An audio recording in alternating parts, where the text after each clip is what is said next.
My love. Tonight, as the palace settles into its familiar evening silence and the corridors grow softer with the dim glow of their golden lamps, I find myself unable to rest.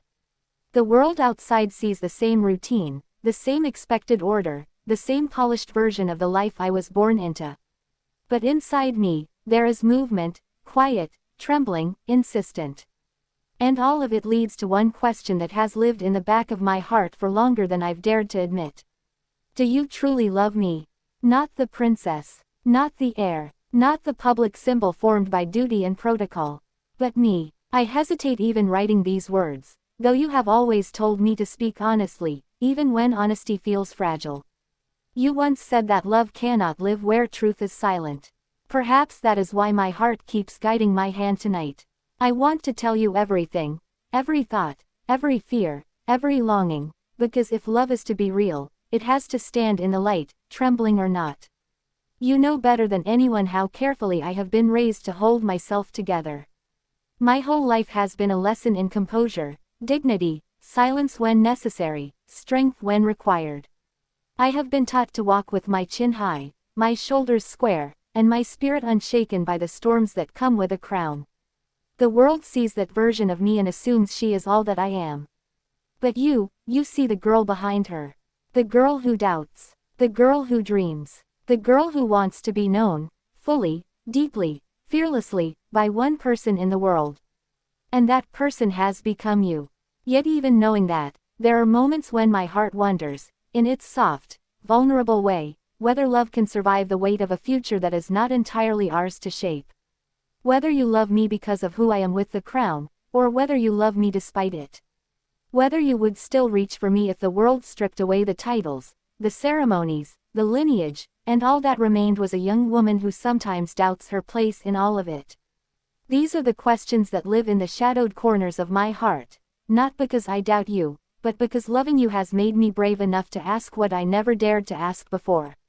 Do you love me, the woman who laughs uncontrollably when she's nervous, who cries over stories of people she will never meet, who prays for quiet moments where she can breathe without 1,000 eyes watching? Do you love the woman who feels too deeply, who carries others' pain as if it were her own, who is learning little by little that vulnerability is not a weakness but a doorway? I ask you this because tonight I remember the first moment I realized you held my heart. It wasn't during a grand event or a perfect romantic gesture. It was a simple moment, an unglamorous, human one. We were sitting in the palace garden, talking about absolutely nothing, and you looked at me as if I were not divided between who I am and what I must become, but simply whole.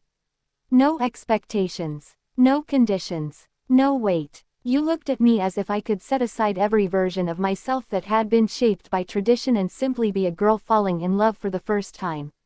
That moment terrified me, and healed me, and claimed me. But love, especially a love like ours, one destined to grow under light, under scrutiny, under history, must be built on truth. And the truth is that the closer we move toward our future, the more the question presses against my heart. If I were not who I am, if I were not expected one day to sit on a throne, to carry a crown, to serve a country with every breath, if my life were not shaped by cameras, speeches, ceremonies, diplomacy, expectations, would you still choose me? Would you still reach for my hand in a crowded room if it belonged to someone simpler, someone quieter, someone whose life belonged only to the two people in love, not to an entire nation? When you whisper that you love me, does your heart speak to the girl you walk with in secret gardens at dusk, or to the princess the world sees on television?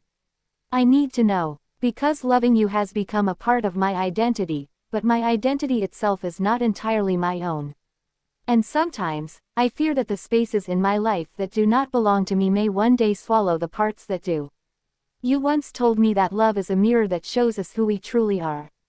If that is true, then when I look at you, I see the woman I want to be. Honest, brave, warm, unafraid to feel deeply.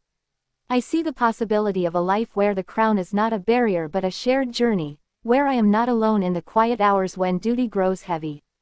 But I need you to hold that mirror steady. I need to know that the reflection you see, the woman you claim to love, is the real me, not the role I play. I do not write this from insecurity but from devotion. I write it because I want to walk into our future with a heart unburdened, certain that every step we take is on ground that will not shift under us. I want our love to stand stronger than circumstance, stronger than tradition, stronger than the immense destiny that lies before us both. I want to know that when you say, "I love you," what you mean is, I love the girl who hides her laugh when she's embarrassed. I love the woman who rehearses strength but sometimes needs to collapse into arms she trusts. I love the heart that carries too much and gives even more. I love the soul that is searching for light in a world that asks her to always shine. I love the human being behind the crown, behind the future, behind the duty. I want to believe this. I want it with all my heart. But wanting is not the same as knowing. And so, I ask again, not to test you, not to pressure you, not to create doubt, but because my love for you has grown into something so powerful, so consuming, so entwined with the woman I am becoming, that I must understand its foundation. Do you truly love me? Not the princess, not the future queen, not the symbol, not the expectation, but the woman who is writing this letter with trembling hands and an honest soul. If your answer is yes, if your heart beats for the girl beneath the destiny, then I promise you something in return. I will love you not as a princess, not as a royal figure, but as a woman who has chosen you freely, fiercely, and forever. I will stand beside you in the quiet hours and in the storm. I will make room for your dreams as you make room for mine. I will give you the version of myself that the world rarely sees, the one who longs to love without limits and to be loved without conditions. If you truly love me, then know this. I am yours, in every way that matters. And if one day the world grows loud, if duty demands more of me than my heart feels ready to give, if the crown becomes heavy and the future becomes uncertain, then I hope you will be the one who reminds me that love is the one place where I can lay down the weight. For now, I wait for your answer, not with fear, but with hope. Because loving you has been the most courageous part of my life. And hearing your truth will be the next. Yours, fully and vulnerably, Leonor.